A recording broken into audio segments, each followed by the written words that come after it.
Msizi is blaming Nkosi for ruining his life because Faith is threatening to tell Nkosi if Msizi does not hand himself over to the police, but he told her to check his drawer and found a file that shocked her.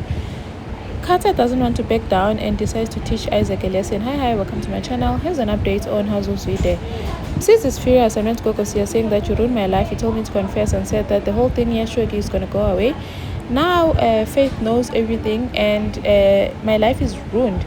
Nkosi says like, no, calm down, Msizi, just convince her, man. Do you try and convince her why you did it? Because Nkosi, it was self-defense, man. You were protecting yourself. Nkosi was threatening you.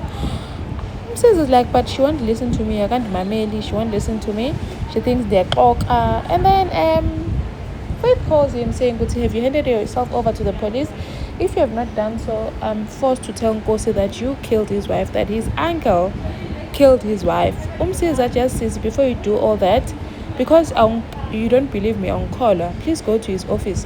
Go to his office and look for a yellow envelope. Uzobana, you find all the answers that you're looking for. Faith is like, hi, wena khuluma ngani? Msizi, I don't have time for games, mina. Please hand yourself over, or I'm telling Ghost. As before, Moshalamden, I want you to go check because I don't want you to, because you don't believe me. If you check yourself, then you're going to see exactly what's going on. And then Faith waits for Nkosi and Honor to leave the office. And then she goes to Nkosi's office to search. She searches and then she found a file. The file happens to have information, pictures and everything. Information ga Msizi. Remember the same Msizi that Msizi killed and they went to burn him to ashes.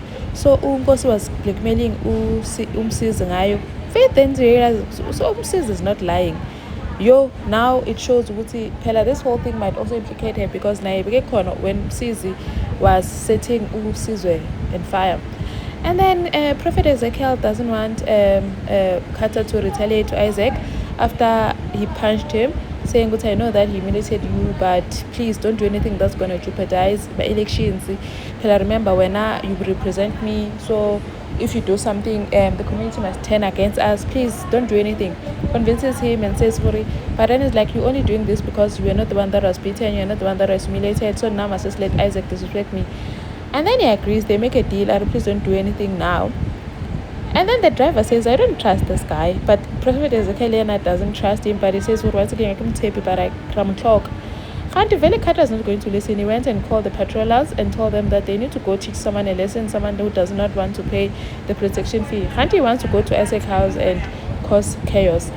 And then Mampo convinces Soga to go see Musa because Soga was feeling guilty that it's his fault that Musa is in prison because he did not help him when he needed help from him.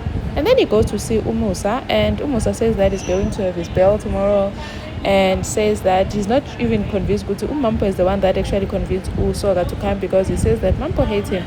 And he says that once he gets out of prison, he's never going anywhere near crime again because after everything that he's been through, he will not ever do crime again in his entire life. I hope he means it, hey? Thank you for watching. Please like, share, subscribe. See you in the next one. Bye.